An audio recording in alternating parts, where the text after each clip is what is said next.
नमस्कार मित्रांनो, मी Gangadhar man sir. स्वागत आहे आपलं स्वराज इंग्लिश फाउंडेशन या यूट्यूब चॅनलमध्ये. आज आपण इंग्रजीचं एक व्याकरणाचा नवीन चॅप्टर आपल्यासमोर घेऊन येत आहोत. तो म्हणजे कोणता? डिग्री. या डिग्रीला मराठीमध्ये काय म्हणतो आपण? तरतम भाववाचक विशेषणे असं म्हणतो.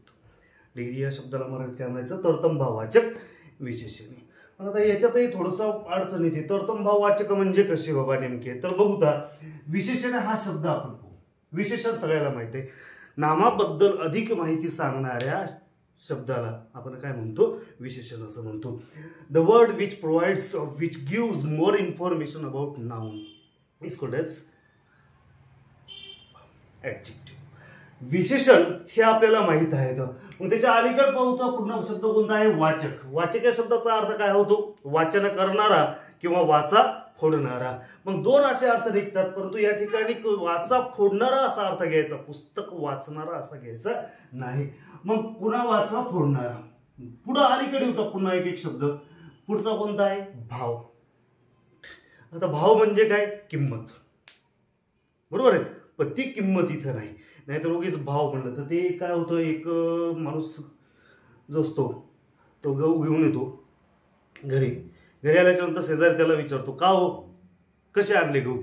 तो म्हणतो, पिकअपनं आणले. त्यानंतर म्हणतो, अहो मला तसं नाही म्हणायचं, कोणत्या भावानं आणले किंवा काय भावानं आणले असा प्रश्न विचारतो. तेव्हा म्हणतो की माझ्या मोठ्या भावानं आणले. परत शेवटी म्हणतो की अहो काय किमतीनं आणले. म्हणजे जिथं जे शब्द वापरायचे ते तेच वापरावे लागतात. मग हे भाव म्हणजे काय? आता या ठिकाणी किंमत असा अर्थ नाही. तर भाव म्हणजे काय? तर जसे आपल्या चेहऱ्यावर, व्यक्तीच्या चेहऱ्यावर उमटणारे जे भाव आहेत, प्रेमाचा असेल, रागाचा असेल, द्वेषाचा असेल, मत्सराचा असेल, हे भाव जे आहेत, भावना चेहऱ्यावरून प्रतीत होतात, ते भाव म्हणजे काय? विशेषणाच्या भावाला, हे विशेषणाच्या भावाला वाचा फोडण्याचं काम. तरतम भाव जे आहेत हे डिग्री आहेत. तरतम यांचे भाव जे आहेत या विशेषणाच्या भावाला वाचा फोडण्याचं काम जे करतं त्याला काय म्हणायचं? डिग्री असं म्हणायचं. थोडक्यात काय तर पहा, जे शब्दाचे भाव आहेत, कुणाचे भाव? विशेषणाचे. मग विशेषणाचे भाव जे आहेत हे ज्याकडून सांगितलं जातं त्याला काय म्हणायचं? डिग्री असं म्हटलं जातं. तर शब्दालाही भाव असतात. कसे? फॉर एक्झाम्पल पाहता, विशेषण आहेत आपण बऱ्याच वेळेस पाहतो. चांगला पेन कसा आहे बाबा? चांगला आहे. आणखीन त्या चांगल्यापेक्षा चांगला असला तर आपण काय म्हणतो? उत्कृष्ट पेन आहे. पण सगळ्यात चांगला असेल तसा पेनच नाही अख्ख्या जगामध्ये, मग आपण काय म्हणतो? त्याला सर्वोत्कृष्ट म्हणतो. काय तर? सर्वोत्कृष्ट. म्हणजे आता हे शब्द पहा, हे काय विशेषण आहेत? हे विशेषण आहे. चांगला त्याच्यापेक्षा चांगला असला तर उत्कृष्ट, त्याहीपेक्षा चांगला असला तर सर्वोत्कृष्ट. म्हणजे आपल्या इंग्रजीमध्ये याला काय म्हणतो? गुड, इकडं बेटर आणि इकडं बेस्ट. Good, better, best. चांगला, त्यापेक्षा चांगला आणि त्याच्यापेक्षाही चांगला. म्हणजेच काय? तुलना करण्यासाठी विशेषणाची जी भिन्न रूप वापरली जातात, जे विशेषणाचे भाव वापरले जातात त्यालाच काय म्हणायचं? डिग्री असं म्हणायचं. कशासाठी? तुलना करण्यासाठी. डिग्री म्हणजे काय? थोडक्यात लक्षात ठेवायचं, तुलना करण्यासाठी. कशासाठी वापर केला जातो याचा? तुलना करण्यासाठी. आता तुलना करण्यासाठी विशेषणाचे जे भिन्न रूप वापरले जातात किंवा विशेषणाचे जे भाव वापरले जातात त्यालाच काय म्हणायचं? डिग्री. तरतम भाववाचक विशेषण. आता तुलना करायची म्हटल्यावर तुलना एका गोष्टीत होते का? नाही. कमीत कमी किती गोष्टी पाहिजेत? 2 गोष्टी पाहिजेत. तुलना करण्यासाठी कमीत कमी 2 गोष्टी पाहिजेत. एका गोष्टीत तुलना होणार नाही. नाहीतर सनी देओलचा चित्रपट पाहिलेला असेल तुम्ही, घातक नावाचा. त्याच्यामध्ये एक डायलॉग आहे, ये 2.5 किलो का हात है कातिया. दुसरा काही छटाकाचा आहे का मग? तसं नाही. तुलना करण्यासाठी कमीत कमी किती गोष्टी पाहिजेत? 2. फॉर एक्झाम्पल पाहता, ही पेन आहे, ही पेन आहे. एका पेन मध्येच तुलना होईल का? नाही होणार. 2 गोष्टी आपल्याला लागतील. तर थोडक्यात काय?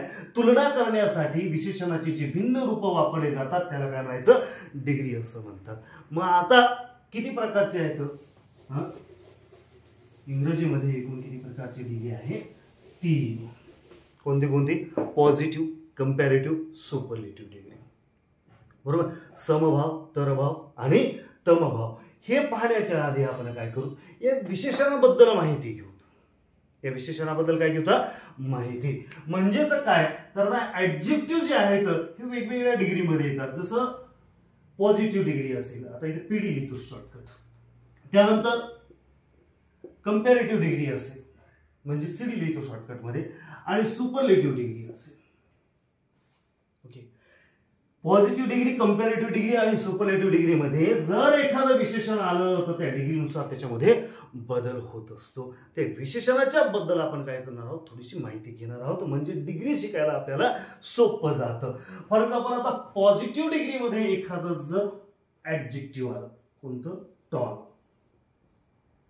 कोणतं आलं? टॉल. कंपॅरेटिव्ह मध्ये आपल्याला माहित होतं त्याचं काय होतं? टॉलर होतं. काय होतं? टॉलर.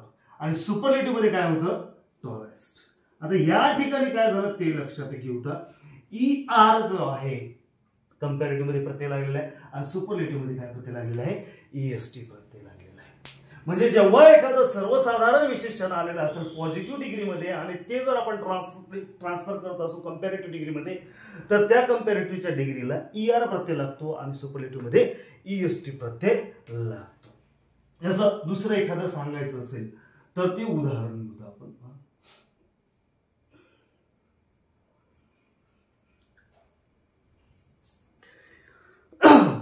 दुसरं जर घेतलं एखादं आपण, फॉर एक्झाम्पल बिग. कंपॅरेटिव्ह मध्ये काय होतं? बिगर. परंतु स्पेलिंग पाहता या ठिकाणी काय झालं? डबल जी झालेला आहे. इथं झालं का तसं काही? नाही. मग इथं काय झालं? इथं डबल जी का झालं? इथं तर एकच आहे.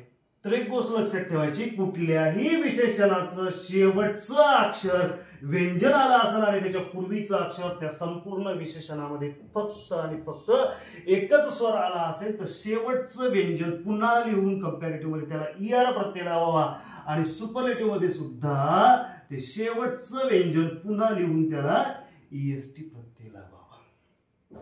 काय म्हणतो? परत एकदा सांगतो. कुठल्याही विशेषणाचं शेवटचं अक्षर व्यंजन आलं असेल आणि त्याच्या पूर्वीचं अक्षर त्या संपूर्ण विशेषणामध्ये फक्त एकच स्वर आला असेल, स्वरांची संख्या एकच आली असेल. स्वर किती येते इंग्लिशमध्ये आपल्याला माहिती? A, E, I, O, U हे 5 स्वर आहेत.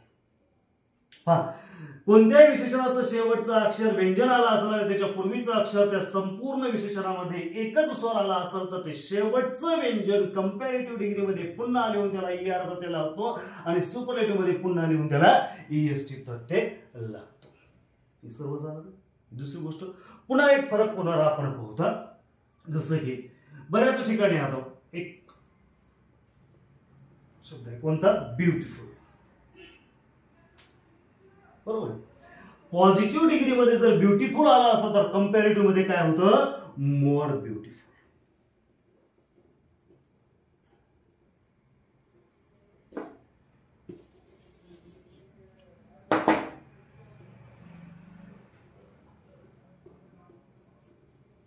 आणि सुपरलेटिव्ह मध्ये होतं मोस्ट ब्युटिफुल.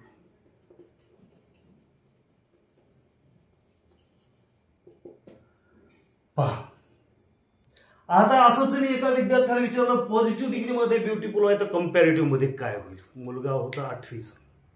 तो म्हणे सर कंपॅरेटिव्ह मध्ये ब्युटिफुल आणि सुपरलेटिव्ह मध्ये ब्युटिफुलेस्ट. मग त्याचा प्रश्न आता ते म्हणलं, त्यांना सांगितलं त्याच्या बुद्धीनुसार त्याचं बरोबर होतं का? कारण त्यांना जोपर्यंत जेवढं सांगितण्यात आलेलं होतं त्याला एवढं माहित होतं कंपॅरेटिव्ह डिग्री मध्ये ER आणि सुपरलेटिव्ह डिग्री मध्ये EST. त्यानं ते काम केलं, ब्युटिफुलला ब्युटिफुल केलं आणि तिकडे ब्युटिफुलेस्ट केलं. पण असं या ठिकाणी होत नाही. मग असे कोणते विशेषण आहेत की ज्यांच्या पूर्वी कंपॅरेटिव्ह डिग्री मध्ये ER प्रत्यय लागतं? सॉरी, त्या विशेषणाला ER प्रत्यय लागतं, त्या विशेषणाच्या पूर्वी मोर वापरलं जातं. हे कशावरून ठरवायचं? तर मूळ विशेषण पाहायचं. मूळ विशेषण पॉझिटिव्ह डिग्री मध्ये आलेलं असतं. मग मूळ विशेषणामध्ये स्वरांची संख्या ही 2 किंवा 2 पेक्षा जास्त आलेली असेल. मूळ विशेषणामध्ये स्वरांची संख्या काय म्हणतोय? स्वरांची संख्या 2 किंवा 2 पेक्षा जास्त आली असेल. मग आता मोजू तर आपण. बी स्वर आहे का? नाही. ई आहे 1, ए आहे 2, यू आहे 3, टी नाही, आय आहे 4, एफ नाही, यू आहे पण इकडे गेलेला आहे. मग धरायचं की नाही? तर गृहीत धरायचं. त्याला गृहीत धरायचं. जरी आधी गेलेले असेल तरी गृहीत धरायचं. कारण का? आपल्याला काय पाहिजे? संख्या पाहिजे. स्वरांची संख्या, स्वरांची नाही. स्वरांची संख्या पाहिजे, स्वरांची संख्या पाहिजे. मग हे यू डबल जरी आलं, पुन्हा जरी आलं असेल तर ते पण गृहीत धरायचं. म्हणजे याच्यामध्ये किती स्वर आहेत? 5. स्वरांची संख्या किती आहे? 5. आणि स्वर किती आले? तर 4 आलेले. तर जे आले ते 5. मग एवढे 5 स्वरांची संख्या आलेली आहे. म्हणून कंपॅरेटिव्ह मध्ये त्या विशेषणाला ER प्रत्यय लागतात. त्या विशेषणाच्या पूर्वी मोर प्रत्यय लागला. आणि सुपरलेटिव्ह मध्ये सुद्धा त्या विशेषणाला EST प्रत्यय न लागतात. त्या विशेषणाच्या पूर्वी मोस्ट प्रत्यय लागला. आलं लक्षात? तसंच दुसरा एक शब्द पाहू तर पॉप्युलर आहे. पी स्वर आहे का? नाही. ओ आहे, पी नाही, यू आहे, एल नाही, ए आहे. किती आलेले? तर 3. मग 3 आलेले तर आपल्याला काय करायचं? कंपॅरेटिव्ह मध्ये त्या विशेषणाला ER प्रत्यय न लावता त्या विशेषणाच्या पूर्वी काय लिहायचं? मोर, MORE, मोर पॉप्युलर. आणि सुपरलेटिव्ह मध्ये मोस्ट.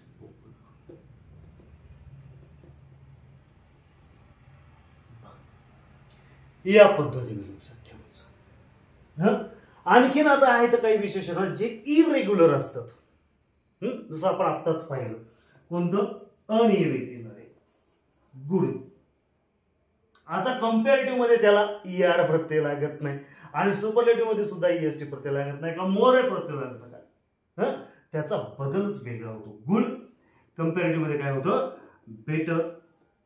आणि सुपरलेटिव्ह मध्ये बेस्ट. याचाच विरुद्धार्थ बॅड म्हणजे वाईट. इकडे काय? वर्स, WORSE. आणि सुपरलेटिव्ह मध्ये काय येईल? वर्स्ट. म्हणजे पहा, या ठिकाणी आपण जे विशेषण पाहिलेले आहेत त्याच्यावरून लक्षात घ्यायचंय की विशेषणांचा वापर डिग्रीमध्ये कसा करायचा. विशेषणाचा वापर डिग्रीमध्ये कसा करायचा हे लक्षात ठेवायचं. जर पॉझिटिव्ह डिग्री असेल तर त्या पॉझिटिव्ह डिग्रीमध्ये विशेषणाचं मूळ रूप आलेलं असतं. म्हणजे त्याला कुठल्याही प्रकारचा प्रत्यय नसतो. कंपॅरेटिव्ह डिग्री आलेली असेल तर त्या विशेषणाला काय प्रत्यय येतो? एक तर विशेषणाला ER आलेला असतो किंवा विशेषणाच्या पूर्वी काय आलेला असतो? मोर आलेला असतो. सुपरलेटिव्ह मध्ये सुद्धा काय असतं? विशेषणाला EST प्रत्यय लागलेला असतो किंवा विशेषणाच्या पूर्वी मोस्ट प्रत्यय आलेला असतो. ही गोष्ट लक्षात ठेवायची. म्हणजेच काय? जेव्हा आपण एका डिग्रीचं वाक्य दुसऱ्या डिग्रीमध्ये करू, ट्रान्सफर करू, तेव्हा या विशेषणामध्ये अशा प्रकारचे बदल होत असतात. जसं टॉल, ER प्रत्यय लागून टॉलर, सुपरलेटिव्ह मध्ये EST प्रत्यय लागून टॉलेस्ट. बिग, हे लक्षात ठेवायचं. बिगर, बिगेस्ट. याला दुसरं एखादं उदाहरण जर घेतलं आपण, for example hot, HOT. Hot घेतो. शेवटचं अक्षर काय आहे? टी आहे. स्वर आहे की व्यंजन? व्यंजन आहे. त्याच्या पूर्वीचं अक्षर काय? ओ. स्वर आहे की व्यंजन? स्वर आहे. दुसरा स्वर आलेला का? नाही आला. मग आपल्याला एकच स्वर पाहिजे आणि तोही कुठं? त्या विशेषणाच्या शेवटच्या अक्षराच्या आधी, बटवनच्या ठिकाणी. म्हणजे कुठल्याही विशेषणाचं शेवटचं अक्षर व्यंजन आला असेल आणि त्याच्या पूर्वीचं अक्षर त्या संपूर्ण विशेषणामध्ये फक्त आणि फक्त एकच स्वर आला असेल तर ते शेवटचं व्यंजन कंपॅरेटिव्ह मध्ये पुन्हा लिहिलं जातं. म्हणजे काय? डबल टी होणार आणि त्याला काय प्रत्यय लागणार? या. आणि इकडे सुपरलेटिव्ह मध्ये काय होणार? शेवटचं व्यंजन पुन्हा लिहिलं जाणार आणि त्याला काय प्रत्यय लागणार? EST प्रत्यय लागणार. कळालं? विशेषणाचे असे बदल आहेत. तर तुम्हाला एक विशेषण देतो पॉझिटिव्ह डिग्रीमध्ये. मला सांगायचंय तुम्ही कंपॅरेटिव्ह मध्ये याला काय प्रत्यय लागेल आणि सुपरलेटिव्ह मध्ये काय प्रत्यय लागेल. कोणता आहे? वीक. WEAK. वीक हा हे विशेषण आहे. कंपॅरेटिव्ह मध्ये त्याचं काय होईल आणि सुपरलेटिव्ह मध्ये त्याचं काय होईल ते तुम्ही कॉमेंट करून सांगायचंय. आणि असं याच्या नंतरचा पुढचा व्हिडिओ पाहायचा असेल डिग्री बद्दलचाच किंवा दुसरे कोणतेही व्हिडिओ बघायचे असतील तर चॅनलला सबस्क्राईब केलेलं नसेल तर सबस्क्राईब करून घ्या. यानंतरचा व्हिडिओ आपण प्रत्यक्ष डिग्री शिकवण्याचा बघणार आहोत. ठीक आहे, धन्यवाद. भेटू पुढच्या व्हिडिओ.